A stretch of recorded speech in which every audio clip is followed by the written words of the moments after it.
ايه اللبش اللي في الاوتيل ده؟ انا شايف امن في كل حته.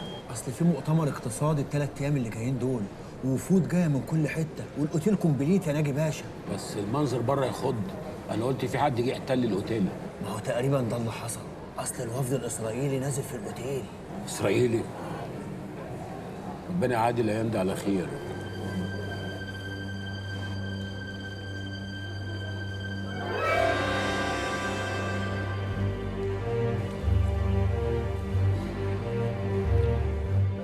معقول؟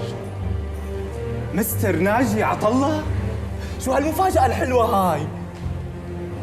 مستر ناجي انت ناسيني؟ أنا إسحاق هليفي. ازيك يا اسحاق؟ تعمل هنا ايه يا استاذ ناجي؟ ده سؤال غريب قوي. دي بلدي، انت اللي بتعمل ايه هنا؟ أنا جاي أحضر مؤتمر اقتصادي. مستر ناجي أنت ابن حلال، أنا محتاجك. خير. مستر ناجي أنا ساكن بذات الطابق اللي أنت ساكن به، ومحتاج أبدل غرفتي. قالوا لي إنك ساكن فيها وهي غرفتي المفضلة، وما عارفين إمتى بدك تعمل تشيك أوت، فلو تترك لي الغرفة في الكام يوم اللي أنا قاعد بيهم أكون كلش مبسوط. انا ماشي بكره، سيب لك الاوتيل كله. تحب اسيب لك البلد كمان؟ مستر ناجي أنت شايل مني؟ معقولة تكون زعلان من شان موضوع البنك؟ هذه شغلة خارج إرادتي مستر ناجي.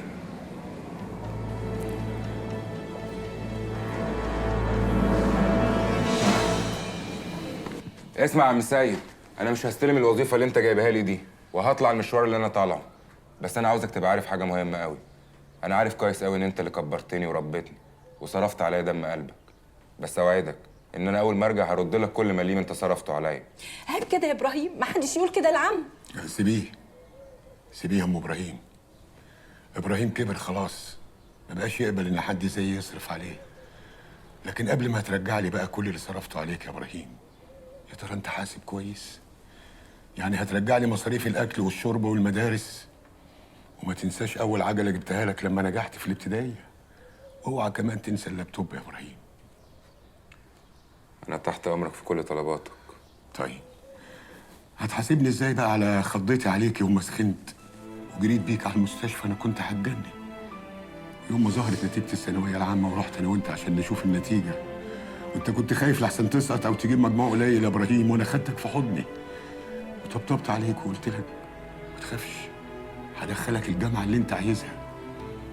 يوم ما مسكوك تحري وجريت على الاسم زي المجنون، وقعدت اتحايل على الظابط عشان ما يبيتكش ليله واحده في الاسم. حاجات كتير زي كده يا ابراهيم. يا ريت بقى وانت بتديني حسابي يبقى حط دول في الفاتوره وشوف يساووا كام يا ابني.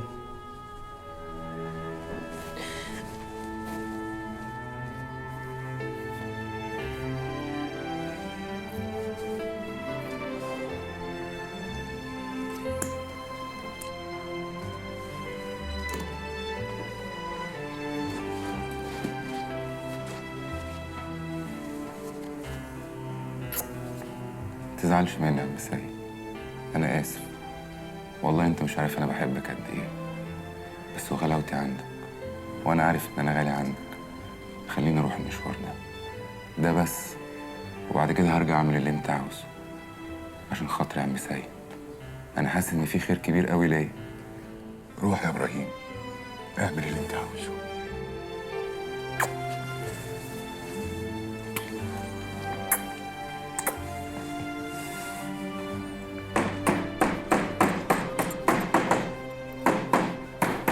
ياما ياما قلت لك 100 مره ياما اسمعي كلامي بقى.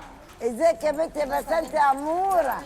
ياما قلت لك عيال ياما اسمعيني ابوس رجلك، سيبك من بسنت ونيله ديت، اسمعيني بس كده. انا قلت لك هاخد لك شقه مفروشه عشان خاطر الشهر اللي اقضيه في السبوبه دي ابقى مطمن عليكي. ورسول الله ما هرد عليك طول ما انت بتعلي صوتك عليا يا نتن. ياما انا ما اقصدش، انا نفسي بس اكون مطمن عليكي، ما سبتيش في الكشك ده كده لوحدك في الشارع. شقه مفروشه ايه يا نتن؟ انا اروح شقه مفروشه عشان نطالع واللي نازل ويقولوا انت اللي بتقبض يا حبيبي. ياما بقى تصلي سوي كده، ما تخلينيش امسك فيكي. انا اللي همسك فيك ورسول الله. ماشي اهو ياما. بس ما تقولش ياما جريانهم، ما احنا طول عمرنا عايشين في البيت ده. هو احنا كنا عايشين في قصر يا ضنايا؟ ورحمة أمي ما أنا ماشية من البيت ده إلا على تربتي.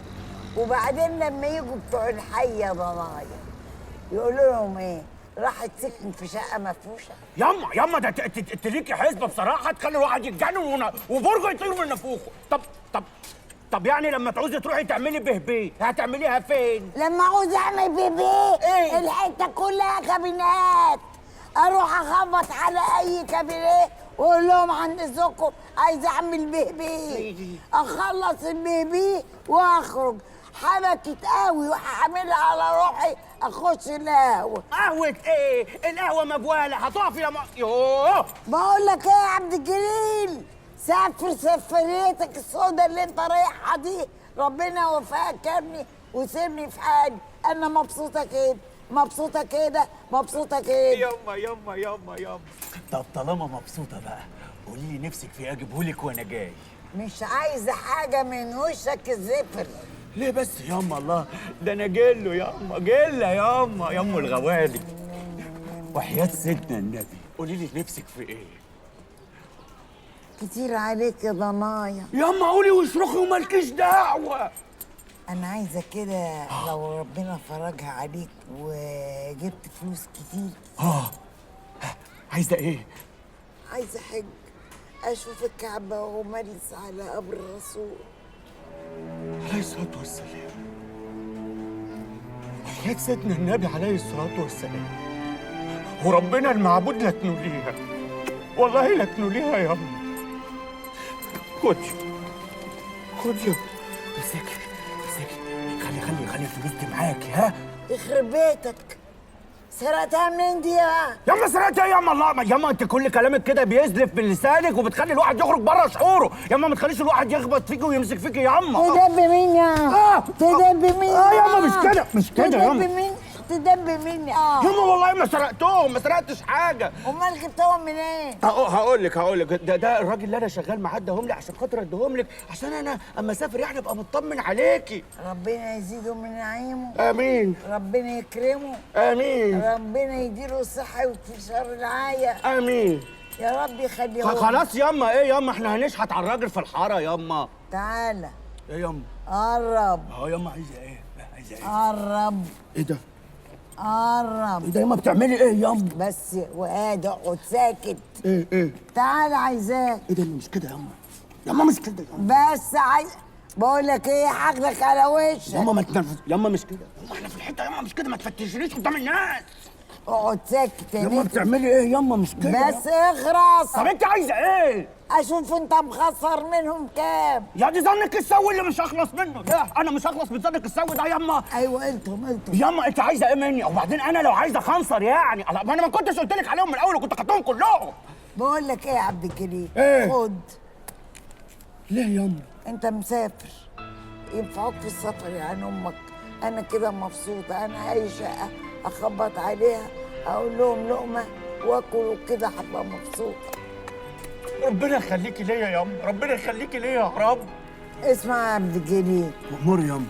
خير في سلامه وسلامه في خير يعني امك. عظمه ياما. اوعى تتغابى على المعلم بتاعك. حاضر. اذا قال لك شمين حاضر يا اسطى. شمين ياما؟ قال لك يمال حاضر يا اسطى. يمال ياما. كل حاجه حاضر يا اسطى، حاضر يا اسطى. اما هو مين الاسطى اللي انت بتتكلمي عليه ده؟ البيه السمح اللي كان عندنا في البيت لما البيت وقع عليه انا وهو. ياما هو ده ياما، هو ده اسطى ياما ولا ياما؟ ده ناجي بيه عطله. عطله؟ ايوه، ده مالوش زيه خالص. ماليش زيه خالص.